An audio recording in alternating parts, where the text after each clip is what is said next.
جل رہے ہوتے ہیں زندہ، پیاس ہے پتہ نہیں ہے کہ پیاس ہے کہ نہیں۔ دوسرے دن خیال آیا میں پریشان ہوں، گلا خشک، ہاں پانی نہیں پیا، پھر وہ پانی پیتا۔ یہ حقیقت بازوں کے ساتھ، اس کا دل خدا رسول کی محبت میں جلتا رہتا ہے، ہر وقت جوش رہتا ہے، جوش رہتا ہے، اس جوش میں ہوش نہیں رہتی۔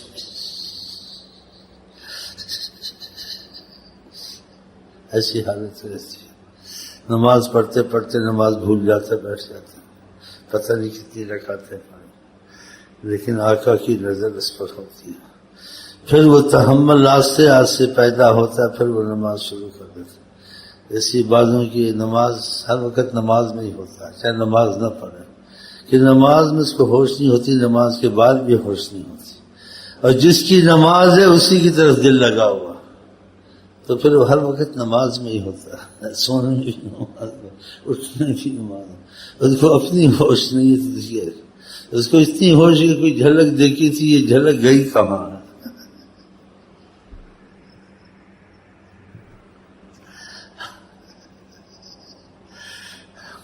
بس پھر آستے آستے جمتا، کسی کو تیزی سے چیز شروع ہو جاتی، کسی کو تیزی سے نہیں ہوتی، ذرا ذرا آتا رہتا۔ تیزی کا معاملہ ہوتا ہے، یہ خدا کا فضل، کسی لاکھوں میں کسی میں ہوتا ہے، جس آیت سے اولیاء نکالتے ہیں، واللہ یختص برحمتہ، جس کو اللہ چاہے تو فوراً ہی اپنے سامنے کر رہا ہے، نہیں تو انسان مجاہدہ کرتا رہتا ہے، رحمت آتی رہتی، اور بعد مجاہدہ کیا نہیں، پہلے اللہ تعالیٰ کی محبت کا مسئلہ شروع ہو گیا، اس مسئلہ اس کا پھر دوسروں سے علیحدہ ہی ہوتا ہے۔ ہاں، وہ پھر طریقت کو بعد میں طے کرتا ہے، مجذوب ہو جاتا ہے، بعد میں ہوش آتی ان چیزوں کی اس کو، اور بعض پہلے کچھ طریقت میں چلتا ہے، پھر جذب اس کو آتا ہے، جیسے دل سے نور بھرا جاتا ہے، پھر معاملہ دل سے نور بھرا نہ جائے، جتنا بھی علم ہو عمل ہو، اس میں جان نہیں ہوتی ہے، معافی تو ہوتی ہے، اس جذب سے جان پیدا ہو جاتی ہے، زندہ ہو جاتا ہے، زمین پہ بارش شروع ہو جائے سبزہ آ جاتا ہے، ایسے اس کے دل میں خدا کی محبت سے ایک عجیب بہار آ جاتی ہے، اس کی زبان میں اثر، اس کے نگاہ میں اثر، اس دنیا کی بات کرے اس میں اثر، وہ گالی دے اس میں اثر، بتاؤ گالی دینا انسان ہے، وہ بھی گالی دے اس میں بھی اثر، غصہ کرے اس میں بھی اثر، کہ اللہ کی محبت کا اثر اس پر ایسا ہے کہ اس آدمی کے لیے سلامتی مشکل ہے، اگر اس سے راضی ہو گیا تو اللہ تعالیٰ کی رحمت کا اثر ایسا شخص میں کہ کچھ کرتا بھی رہے اس کو معافی اور رحمت میں رہتا ہے۔ ہاں، اللہ اس کی زبان بن جاتا ہے، اللہ اس کا دل بن جاتا ہے، اللہ اس کا کان بن جاتا ہے، خدا نہیں بنتا، خدا تعالیٰ کی قدرت اس میں کام کرتی ہے۔ ہاں، یہ حدیث میں آیا نہیں، اللہ اس کی آنکھ بن جاتا ہے، زبان بن جاتا ہے، تو انسان جس ایسے رستے پہ حضرت محمد ہم کو چلاتے ہیں، ایسا رستہ چھوڑنا چاہیے۔ یہ باتوں سے نہیں ہوتا، لوگ کتابیں پڑھ پڑھ کے مر گئے، کچھ حاصل نہیں ہوا، یہ حاصل ہوتا ہے جیسے آقا نے ذکر دودھ نماز پہ لگایا، اسے لگنا چاہیے۔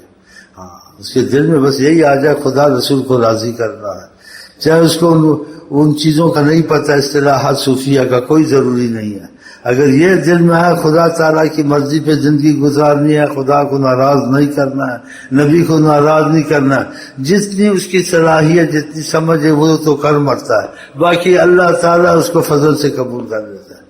لیکن وہی معلومات ساری لیتا ہے تو اپنی مرضی بیچ میں رکھتا ہے، مفاد رکھتا ہے، بہت کچھ اپنے، جیسے گناہ بھی نہ ہو میں یہ بھی مفاد دیکھ لوں، خدا سے بھی دور نہ ہوں، یہ لالچ بھی رکھتا ہے۔ ایسے آدمی کامیاب نہیں ہوتے ہیں، کس نے کو حوالے نہیں کیا، اپنا بھی مسئلہ رکھا، اس سے اپنا مسئلہ رکھا ہی نہیں ہے، اس سے کہ جو مزاج یار میں آئے رات کو خدا رسول کو راضی کرنا، نفع نقصان نہیں دیکھنا ہے، مجھے تکلیف ہے یا نہیں ہے، جگراتے سے مجھے یہ صحت مندی جاتی تھی، جاتے جاگتا ہی رہتا ہے، لیکن یہ سب کے لیے نہیں ہے، یہ جس کے لیے لگن ہو گئی ہے، جس کو شیخ نے اجازت دیا، خود کرے گا تو اس کے لیے نقصان ہوگا، خود نہیں کرنا یہ کام، خود ہی زیادہ جاگے، خود ہی کم کھائے، یا ایک آدھ کھانا رکھ رہے کہ میں اتنا عرصہ دالی کھانی نہیں کرنا، سب چیز کھانی، ہاں اگر شیخ اس کو کہہ دے کہ تو نے بس ایک چیز کھانی ہے بتانا نہیں ہے سال تک، پھر ویسے ہی کرے اور اس کو فائدہ قائل کر دو، دیکھے جب سے بات مانی ہے میری میں تبدیلی آئی ہے، اس کا دل اور لگے گا۔ ڈاکٹر کی دوا پہ اور ڈاکٹر پر عقیدہ ہوتا ہے جب اس کو فائدہ ہو، وہ دوا بھی نہ کرے اور ڈاکٹر کی بات نہ ہو، میں فائدہ نہیں، کہاں سے فائدہ ہوگا؟ ڈاکٹر کی باتیں مانے چلے، فائدہ نظر آئے تو عقیدہ بن جائے گا۔ تو یہ کچھ اس قسم کے مسائل یہ خود بخود نہیں کرنے چاہیے۔ ایک بیچ منحوس بیٹھا ہوا کوئی بات سنے تو خود ہی روزے شروع کر دیتا دھڑا دھڑ، کوئی بات سنی گدھے پہ تو گدھا گدھی خرید کے لے کے بیٹھ گیا، اس کو گھما رہا خوب، نیم ملا خطرہ ایمان، بیٹھا ہوا بیچ اپنے آپ ہی شروع ہو گیا۔ ڈاکٹر جیسے ترتیب کی دوا بتائے ویسے کرے، ہر مریض کی دوا علیحدہ، ہر مریض کا مزاج علیحدہ، ہر مریض کا معاملہ علیحدہ ہوتا ہے، اس کو دیکھنا پڑتا ہے۔ بس جو دیکھا جیسے ڈاکٹر منع کرتے کوئی دوائی کس کو دیکھی بھائی یہ سر درد ہے، میں نے فلاں دوائی کھائی تھی بوتل لے جیسے سر درد ہے جس کو کچھ اور مرض لگ گیا، نہیں ڈاکٹر سے چیک کرا یہ کرا، پھر اس کے معاملے کوئی نازک ہوتے ہیں۔ جو واقعہ کسی بزرگ کا سنا قصہ سنا وہی کام شروع کر دیا، بیٹھا ہوا بیچ میں نیم اللہ، ہاں کبھی گدھا گدھی خرید لیتا ہے، کبھی جا کے خود ہی روزے دبا دب شروع کر دیے، گھر والے بھی مرے خود بھی مرے، جاہلوں کی طرح۔ ایسے نہیں کرنا چاہیے۔ ایک شخص تھا کہتے اس کو شوق ہوا، اس نے کہا کہ انسان سوچے مجھے فائدہ ہوتا ہے یہ ہوتا ہے، کچھ اس کو عقل صلاحیت بھی ہونی چاہیے۔ کہ فوج میں تھا، اس کے دل میں آئے کچھ طریقت کا آدمی ڈھونڈے، طریقت کا آدمی کوئی صحیح مل جائے۔ جیسے ہر معاملے میں اونچ نیچ ہوتی ہے، نیم اللہ نیم خطرہ ایمان، ایسے طریقت میں بھی ہزاروں ہیں، سینکڑوں نہیں ہزاروں نیم اللہ خطرہ ایمان۔ ہاں یہ آپ کو صحیح بتا دوں، بڑا نقصان کرتے ہیں لوگوں کا۔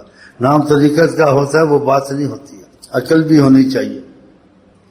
کہ فوج میں تھا کوئی شخص تھا، علم ضرور ہونا چاہیے، اس کا باپ عالم تھا، فاضل تھا، وہ عمل تو نہیں کرتا، کہتے ہیں انسان عمل نہ بھی کرے لیکن علم کی باتیں سن لے، کبھی نہ کبھی فائدہ دے جاتی ہے۔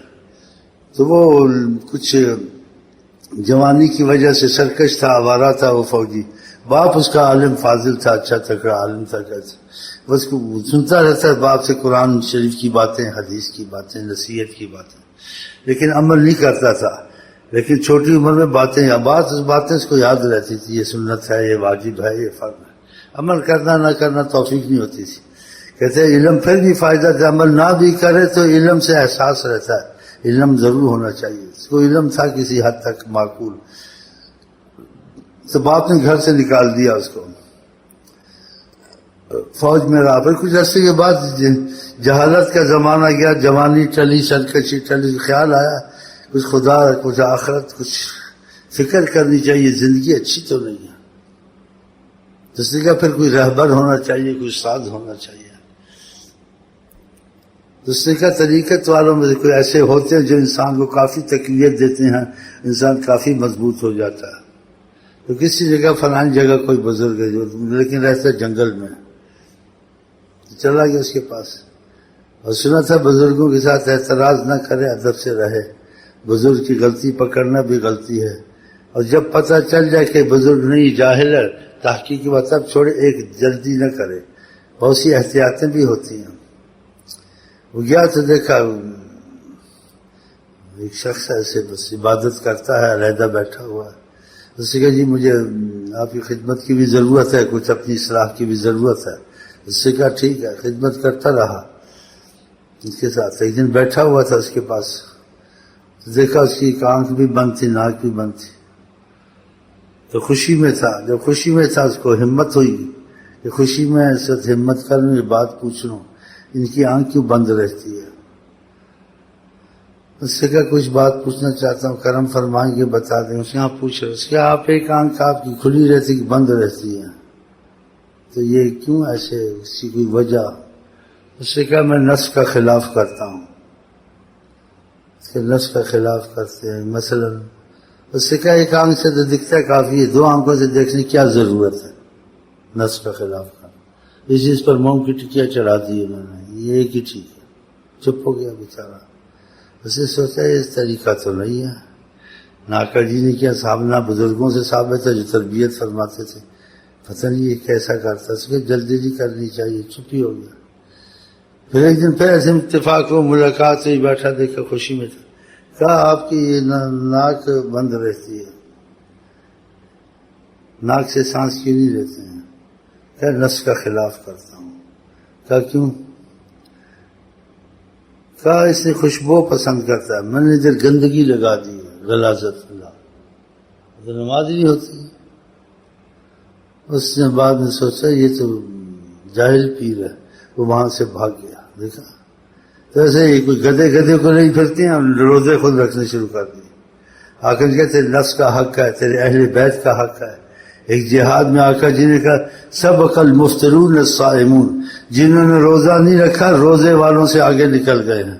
بعضاً روزہ رکھا تھا جنگ میں، بعض مسلمان پریشان تھے، اب روزے والا روزے کو سنبھال رہے یا کام کر سے کام تو ہوتا نہیں روزے والے سے۔ وہ بیٹی کے روزے نہیں تھے، انہوں نے خوب معذوروں کی اور پریشانوں کی خدمت کی، پانی بھرا، یہ کام کیے وہ کام کیے۔ آپ نے کہا سبق المفترون الصائمون، جنہوں نے روزے نہیں رکھے تھے روزے والوں سے آگے نکل گئے۔ ہاں جی، ماں باپ گھر میں بیمار ہیں، ایسی مصیبت ہے، ہاں جی، وہ روزہ رکھ کے کمرے میں پڑا، بولتے شام کے بعد خدمت کروں گا، میں روزہ رکھے آیا۔ ماں مر رہی، باپ مر رہی ہے، گدھے والے نے روزہ رکھا ہوا، بچے مر رہے ہیں بھوکے، روزہ رکھا ہوا، بیٹھے ہو، اس کا نام گدھے والا رکھ دیا۔ اچھا جی کچھ سمجھ گیا ہوگے، بس اسی بات کو چھوڑیں کہ کس سے تم نے سنے ہوں گے یا یہ بھی سنا ہے۔ بہرحال جو چیز قرآن حدیث کے مطابق نظر نہ آئے اس پر چلنا نہیں ہے۔ وہ پیر ہو فقیر ہو کوئی ہو، اتفاق سے کوئی چیز ایسی ہو جائے کہ نظر نہیں آتی قرآن کے مطابق، صبر کرے بعد اس کا پتہ چلے، لیکن ہر چیز قرآن کے خلاف حدیث کے خلاف، اتنی خلاف کہ نمازیں نہیں پڑھنی۔ تمہارے ادھر ملتان میں موجود ہے، ان کو بولو نماز پڑھو، مرید رکھے ہوئے، مرید بھی ایسے گدے ہیں خدا رسول کی بات کو نہیں مانتے، کھلم کھلا سمجھایا بھی گیا، بولتا ہمارا پیر بولتا نماز قائم ہے، بس کیسے کہا نماز پڑھتا ہی نہیں، خدا کے نماز بس ایک خیال کر لو نماز کا طاعت کا، باقی ضرورت نہیں۔ یہ ایسے ہوتا ہے، اس حد تک تو نہیں ہوتا ہے، یہ تو بہت بڑی مصیبت ہے۔ آقا جی نے ایسے کیا، صحابہ نے ایسے کیا، اس قسم سے تو نہیں ہوتا۔ اتفاق سے کوئی نماز نکل گئی یا نہیں پڑھی یا اس میں کوئی وجہ تھی، انسان کچھ اس کا صبر کرتا ہے کیا وجہ، لیکن نماز وہ بالکل پڑھنی نہیں، چھوڑ دینی، ایسے کرتے نہیں، نماز بالکل نماز کے قریب نہیں جاتے، حکا لیا پیے مریض بیٹھے ہوئے، اتنا اندھا ہونا چاہیے یا احتیاط کریں۔ بہرحال چلیں، یہ باتیں ضروری ہوتی ہیں، بیچ میں ایسے بیٹھے ہوئے ہیں، نیم ملا نیم حکیم، خود ہی شروع کر دیتے بغیر پوچھے کوئی کام نہ کرے۔ ایک آدمی ایک مریض، اس کا علاج کچھ ہے، دوسرے کا علاج دوسرا دینا، اس کو وہی علاج نہیں دینا ہے، سب کو ایک ہی علاج۔ چلیں جی۔